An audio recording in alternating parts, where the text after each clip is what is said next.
My name is Emily, and until a year ago, I thought my parents loved me. Or at least, I thought they cared about me enough to treat me fairly. Looking back, I don't know if I was just naive or if I had been ignoring the signs my whole life. Because if I had been paying attention, I would have seen it. Jessica was always their favorite. She was the golden child, the one who could do no wrong. The one whose happiness was more important than anyone else's. And I was the afterthought, the younger sister who was supposed to be understanding, to be okay with getting less, to be fine with being put second. And for a long time, I was. I grew up in Jessica's shadow. When she wanted something, she got it. I wasn't even jealous. I had learned early on that this was just the way things were. If I asked for something, I usually got a maybe, or we'll see. If she asked, it was an automatic yes. But I never thought they would take something that was mine. My college fund had been set up when I was young. I don't remember the details, just that my grandparents had left some money for my education, and my parents had always reassured me that when the time came, I wouldn't have to worry. It's not a fortune, my dad had told me when I was in high school, but it's enough to get you through. I had never questioned it. Never thought to check how much was actually there. Never worried about it at all. And then, one evening, everything changed. I remember that night so clearly. I was sitting at the dinner table, going over some last-minute paperwork for my college applications. My acceptance letters had already come in, and I was trying to decide which school to choose. It was an exciting kind of stress, the kind that felt like the beginning of something big. My parents were in the kitchen, talking in hushed voices. I wasn't paying attention at first, too focused on my laptop screen. But then I heard my sister's name. Jessica had gotten engaged a few months earlier, and the wedding planning had been in full swing. Every conversation in our house revolved around color schemes, catering, venues, and guest lists. It was exhausting. At first, I thought they were just talking about more wedding details. But something in my mom's tone made me stop typing. I wasn't sure why, but I had the sudden urge to listen. Completely covered, she was saying. The venue alone was nearly $25,000. My dad sighed. It's a once-in-a-lifetime thing. I know, she said, and I want it to be perfect for her. She deserves the best. There was a pause. Then my dad's voice, quieter this time. You took care of the rest, right? My mom hesitated. It's done. What about Emily? My stomach twisted at the sound of my name. She'll be fine, my mom said, her voice light, almost dismissive. She can take out loans. I froze. For a second, I thought I had misheard. Loans? I turned in my seat, heart pounding as I stared at them. What are you talking about? They both looked up, surprised. I hadn't meant to say it so loudly, but the words had come out sharp, demanding. My mom gave me a small smile, like she was trying to reassure a child. Oh, sweetheart, don't worry about it. I pushed my chair back, standing up. Don't worry about what? My dad let out a heavy sigh. Emily, sit down. I didn't. Instead, I took a step closer, my mind racing. What did you mean when you said I could take out loans? My mom and dad exchanged a look, and I could tell they were deciding how much to tell me, how much they could get away with. I felt sick. Finally, my mom let out a small sigh, like this was a conversation she really didn't want to have. We had to move some things around, she said, to make sure everything was covered for the wedding. I stared at her. What things? I asked, even though I already knew. She hesitated again. Then, finally, in the same casual tone someone might use to tell you they had run out of milk, she said, we used your college fund. My ears started ringing. I opened my mouth, but no sound came out. I looked at my dad, hoping, praying that he would say something, that he would tell me she was wrong. He didn't. Instead, he just sighed again, rubbing his temples like I was the one being difficult. Emily, don't overreact. Overreact. I let out a short, bitter laugh. You used my college fund for Jessica's wedding. And you think I'm overreacting? My mom frowned, looking genuinely confused. Well, yes. You can always take out loans, Emily. College isn't going anywhere. I gripped the edge of the table. That money was supposed to be for my education. And you'll still get an education, she said patiently, like I was a stubborn child. Plenty of people take out student loans. It's normal. I could feel my hands shaking. It was my money. It was family money, my dad corrected. And we had to make a choice. I shook my head, trying to process this. A choice? Between my future and a party? Emily, my mom sighed, exasperated now. It's not just a party. It's Jessica's wedding. It's one of the most important days of her life. We couldn't just give her a half-hearted celebration. I felt like I was going to throw up. All my life, I had known that Jessica was their favorite. But this was something else. This was them telling me, in no uncertain terms, that her one day mattered more than my entire future. I swallowed, trying to keep my voice steady. And you weren't even going to tell me? We were going to sit you down and explain, my dad said, like that made it better. We just hadn't gotten around to it yet. I clenched my jaw. Jessica chose that moment to walk into the kitchen, humming to herself. She stopped when she saw me, her eyes flicking between me and our parents. What's going on? I turned to look at her, and suddenly, the anger inside me had a direction. You knew, didn't you? I asked, my voice dangerously quiet. Jessica blinked. Knew what? That they were using my college fund to pay for your wedding. She hesitated, just for a second. Then she shrugged. Mom and Dad said it was fine. They said you'd be okay. My whole body went cold. She didn't even care. I had always thought of Jessica as selfish, but I never thought she would be this selfish. You didn't even think to ask me? I whispered. Didn't think to see if I was okay with it? She frowned. Emily, why are you making such a big deal out of this? I laughed. I actually laughed.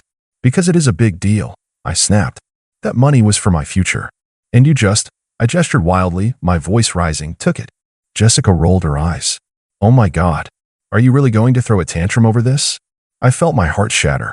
I looked at my parents. And you're really okay with this?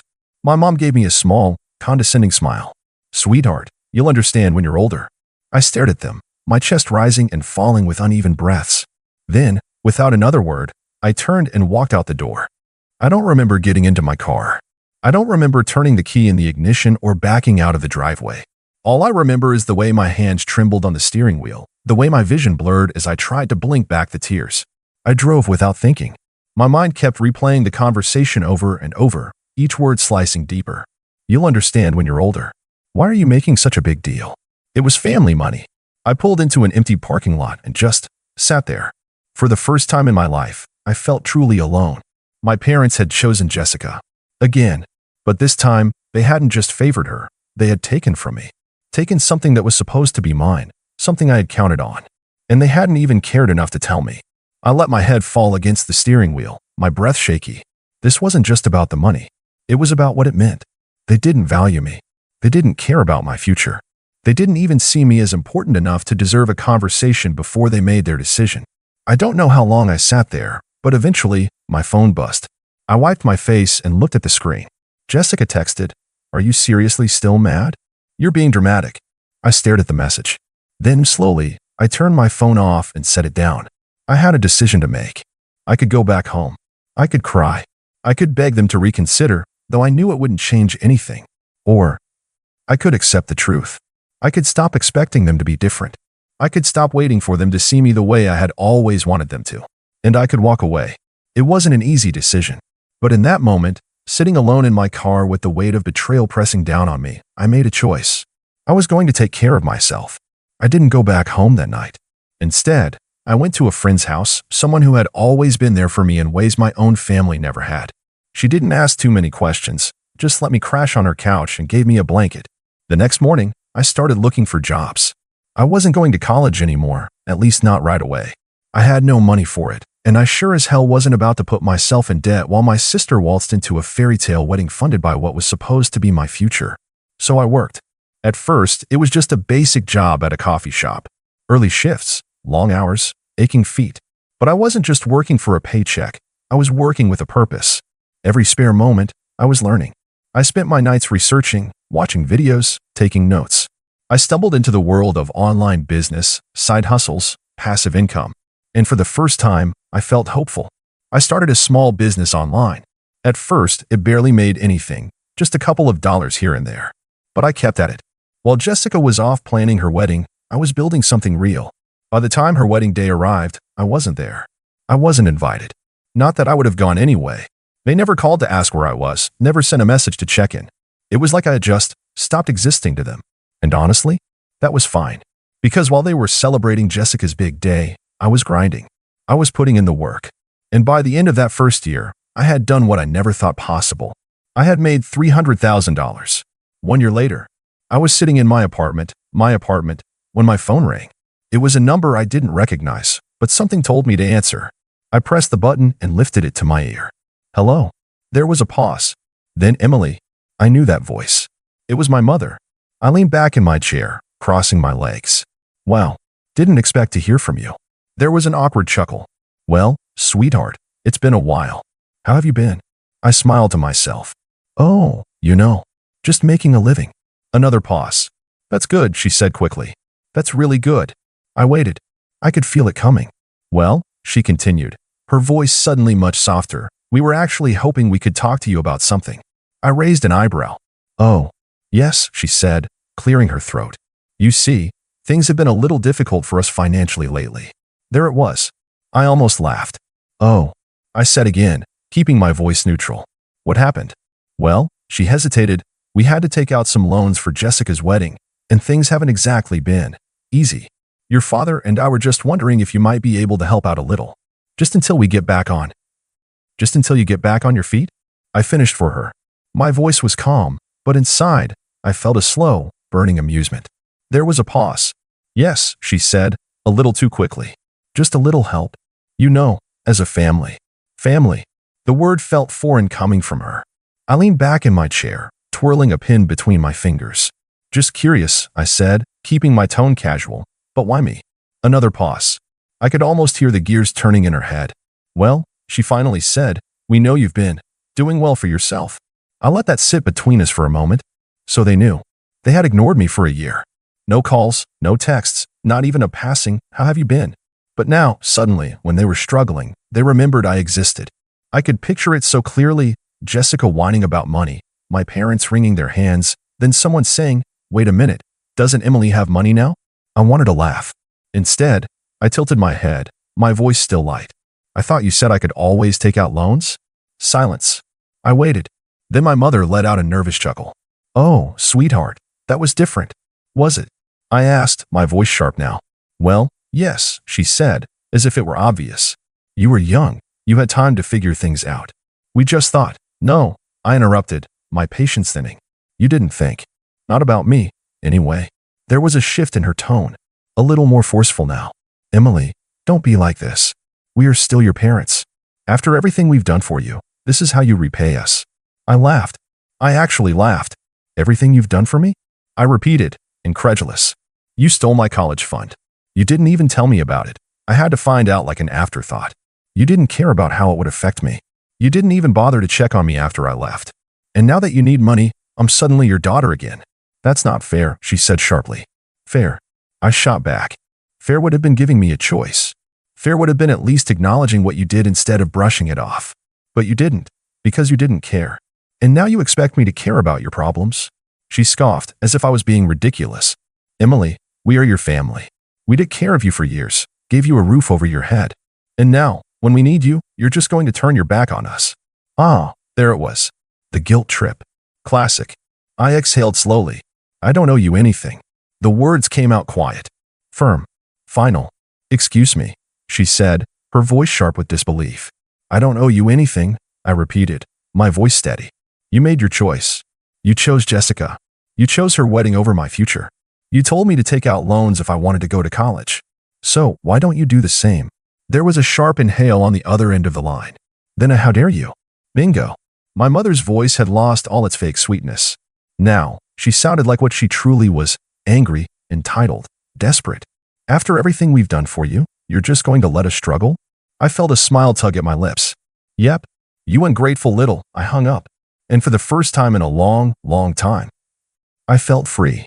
But I should have expected what happened next. A week after that phone call, I was enjoying a quiet Saturday morning in my apartment, sipping coffee and scrolling through my phone, when I heard a knock at the door. At first, I thought it was a package delivery or maybe a neighbor. But when I checked the peephole, my stomach twisted. Standing outside were my parents. And behind them, arms crossed and looking annoyed, was Jessica. I took a deep breath, schooling my features into something neutral before unlocking the door and opening it just a crack. Emily, my mother said, her voice laced with false warmth. Sweetheart, we just wanted to talk. I raised an eyebrow. Really? Because last time we talked, you called me ungrateful and hung up on me. My father cleared his throat, shifting uncomfortably. We were upset, he muttered, avoiding my gaze. Jessica scoffed, arms still crossed. Yeah, well, you were being a total bee. I shut the door in their faces. The knock came again. Harder this time. Emily, my mother snapped. Don't you dare. I opened the door again, leaning against the frame. If you're just here to insult me, you can turn right back around. My mother took a deep breath, forcing a tight-lipped smile. We're not here to fight. We just want to have a conversation. face to face. Like a family. A family. Now they wanted to act like we were one. I folded my arms. Fine. Say what you need to say. They exchanged glances before my father spoke. Emily, we're struggling, he said, as if that wasn't already clear. Things have been tough, and, well, we could really use your help. I tilted my head. That's funny, because a year ago, when I was struggling, you told me I could just take out loans. Jessica groaned. Oh my God, are you still on about that? I smiled sweetly. You mean the part where my entire future was stolen from me so you could have a Pinterest wedding? Yeah, Jess. I am still on about that. Her face turned red. You're being ridiculous. You're rich now, aren't you? It's not like you even needed college. Why does it even matter anymore? I let out a low laugh. Wow, you really don't get it, do you? I shook my head, then turned to my parents. You know, I remember when I begged you not to touch my college fund. You shrugged and said I'd be fine. You told me I'd figure it out. My mother stiffened. Emily, that's not. I cut her off, mimicking her tone from that day. Loans exist for a reason. A little struggle builds character. You're young, you'll bounce back. Their faces dropped. I watched them squirm for a second before continuing, my voice dripping with mock concern. So why don't you take out loans? Why don't you build some character? Struggle a little. You're not too old to bounce back, right? Jessica's face twisted in rage. That's not fair. I smirked. Oh, so now you care about fairness? My father sighed heavily. Emily, we are your family. Families help each other. I let that sink in for a moment. Then, very calmly, I said, you weren't my family when you stole my future. You weren't my family when you didn't invite me to the wedding. You weren't my family when you ignored me for a year. You only remembered I was family when you needed money. Silence. Jessica clenched her fists. God, you're such a selfish brat. I shrugged. Maybe, but at least I can afford to be. That was it. That was the final straw. My mother's face twisted in rage, and my father muttered something under his breath, but I didn't care. I stepped back inside and, without another word, I shut the door in their faces. And this time, I didn't open it again. Another year passed. I didn't hear from them again. Not directly, at least. I'd get the occasional passive-aggressive text from distant relatives. Things like, family is forever, Emily, or you'll regret turning your back on the people who raised you. I ignored them, because while they were busy wallowing in self-pity, I was thriving. My business exploded. What started as a side hustle became a full-fledged empire. By the time I turned 23, I wasn't just comfortable, I was a millionaire. And my family? Oh, they were drowning. It wasn't just the debts. Jessica's marriage, the one they destroyed my future to fund, fell apart within a year. Turns out, the perfect wedding doesn't guarantee a perfect marriage. She moved back home, broke, bitter, and angry at the world. My parents were worse off than ever. My dad's job cut his hours. My mom's little side business never took off. And with the economy the way it was, they were struggling to keep the house. And still, I heard nothing from them.